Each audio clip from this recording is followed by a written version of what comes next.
Agora é hora do mercado de commodities com Maurício Bellinello e João Batista.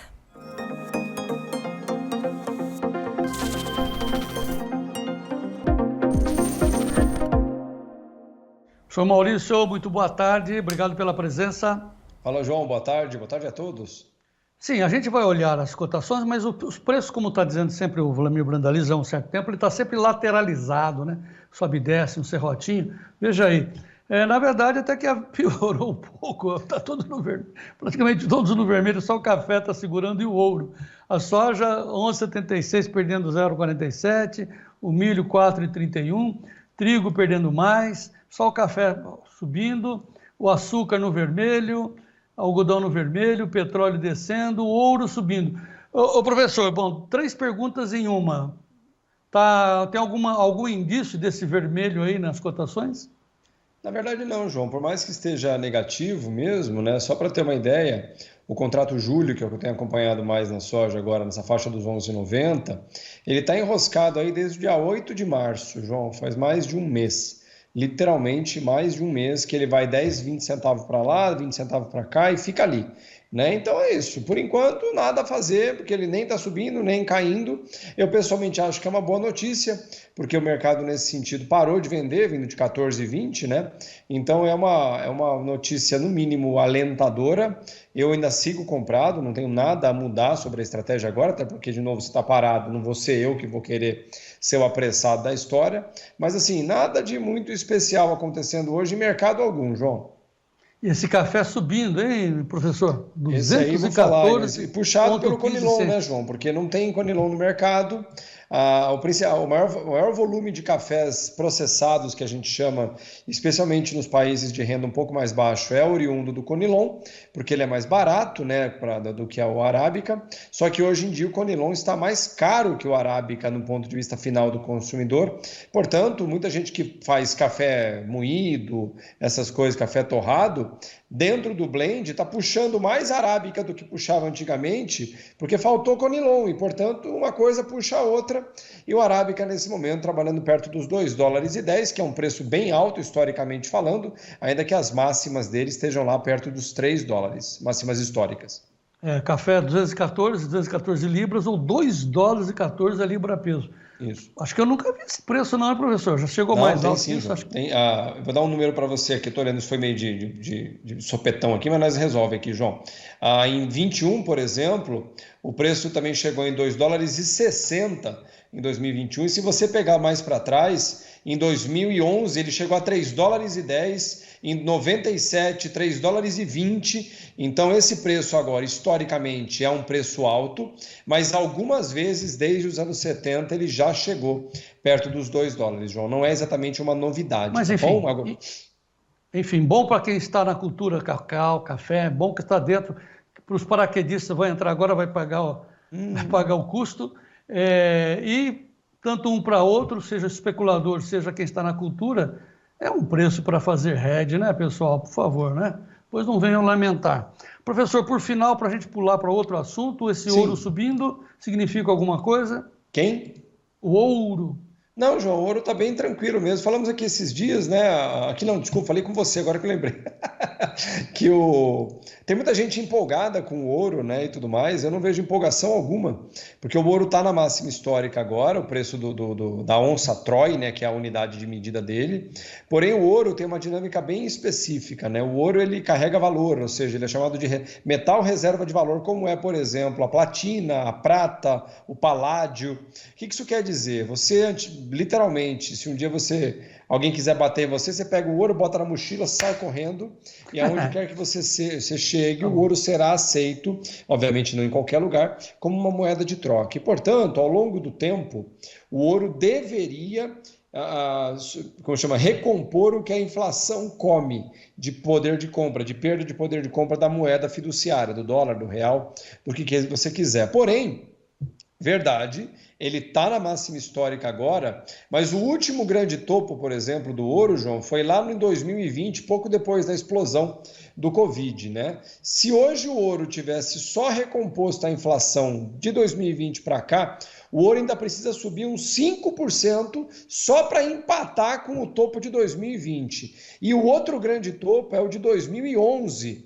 Tá? E se ele tivesse que recompor a inflação de 2011, o ouro tinha que subir quase 8%, além do que já está agora, só para recompor essa inflação. Então, o ouro está sim subindo, mas ele está se mostrando, assim como historicamente ele se mostrou, como um péssimo investimento para quem quer ganhar dinheiro ao longo do tempo, porque sequer a inflação ele consegue recompor, João. Bom, você falou duas vezes a palavra-chave aí chamada inflação. O Gleidson, me dá o câmbio, depois a bolsa, e nós vamos falar de inflação e crédito. Como é que está o dólar? R$ 5,0040, em leve queda agora. Bolsa, como é que está, Gleidson? Está tentando se recuperar 129.528 pontos. Ok. Professor, o governo atual está tentando novamente reaquecer a economia, repetir a tentativa de milagre da gestão anterior do PT, dando crédito barato para o povão, comprar bicicleta, geladeira, reaquecer a economia. Só que a outra ponta, os bancões querem receber. Isso tudo implica em mais inflação, professor? Então, João, é assim, tentar reaquecer a economia via crédito é uma boa tentativa. Só que o Brasil tem um cenário, João, que é muito ruim, né? O Brasil é um dos países mais endividados do mundo, a população como um todo, né? Para você ter uma ideia, não sei se a gente não planejou isso aqui, o Gleidson, vê se fica bom e você me ajusta, tá bom? Se não ficar bom, você me avisa. Eu tenho um gráfico aqui bem legal, João, que ele mostra a evolução do endividamento das famílias brasileiras Ficou bom aí? Não sei se ficou bom, Gleidson, ótimo. Desde 2015. Esse aqui é o primeiro gráfico, João. Isso aqui é o quanto da população brasileira que tem dívida. O que quer dizer que tem dívida? Que tem financiamento no cartão de crédito, financiamento de uma casa, ou seja, qualquer forma de dívida. Isso não quer dizer que ele não está pagando. Isso quer dizer de gente que está com dívida à frente, né? Veja que em 2015, 2016, até 2019, a média era de 60% da população. Hoje nós estamos com 78% da população endividada. Só que tem um outro dado que é o pior de todos, que é esse aqui, João. Aqui. Esse aqui é o dado de famílias que estão com dívidas em atraso. Dados de março de 2024. Em 2015, cerca de 18% da população tinham dívidas em atraso. Hoje, quase 29% da população, daqueles 78% lá, 1/3 da população brasileira, basicamente, João, tem dívidas em atraso, ou seja, estão no SPC e no Serasa, né? E isso é um problema, porque quando a gente tem uma porção muito grande da população que já está endividada, não estou dizendo em atraso, mas está endividada, isso significa que por mais que você tente estimular a economia com mais crédito, as pessoas têm baixa capacidade de tomar crédito, porque elas já estão endividadas, quase 80% da população. E basicamente 1/3 da população brasileira, economicamente ativa, está com o nome no SPC Serasa. Portanto, não é capaz de contrair crédito, porque você está endividado e com nome sujo. E, portanto, esse é um problema, João, que historicamente vai precisar de uns 2 a 3 anos, se tudo correr bem, para que possa ser novamente reajustado. Além do que, tem aquela máxima que diz gato escaldado tem medo de água fria, e aí não adianta, né, vir com bico doce que o povo não entra na história. Veja a manchete que nós temos aí, dizendo que a demanda por crédito está caindo em fevereiro em relação a janeiro, cedeu 13% no mesmo mês em relação a 23%. Ou seja, o pessoal está informado, né, professor? Não tem como, João, e esse é o ponto mais importante, né? Além disso, tem um detalhe interessante, que por mais que a renda de forma geral esteja subindo no Brasil, e está mesmo, não é uma opinião, né? O problema é, a renda sobe, só que o nível de endividamento está muito alto. E, portanto, e lembrando, a renda sobe em valores ajustados, que a gente chama, ou seja, corrigindo pela inflação.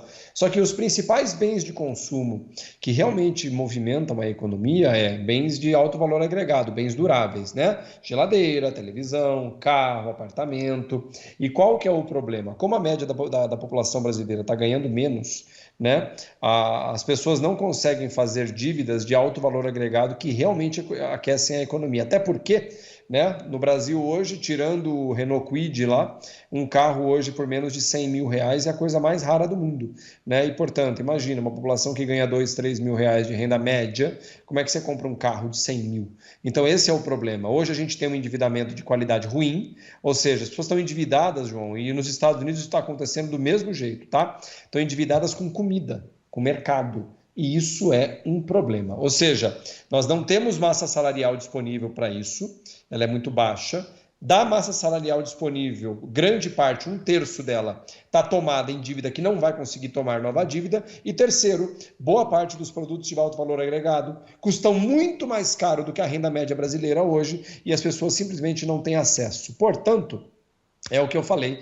E, inclusive, o Rodrigo disse ali no chat, muito legal, e é importante, dar crédito sem aumentar capacidade de ganho ou renda é a mesma coisa de que dar um tiro no pé, e eu concordo com ele. É o Rodrigo Tessari. Grande professor Maurício Belinello. O bacana aqui do nosso programa é que a gente não combina nada, né? A gente vai e o Maurício, pá, você não sabe nada também. Só tem analista bom aqui. Maurício Belinello, até amanhã, vamos em frente, obrigado. Eu que agradeço, João. Ótima tarde a todos, pessoal. Karina, é com você. Interessantíssima a entrevista do Belinello hoje, hein, João Batista? Muito obrigada pelas informações.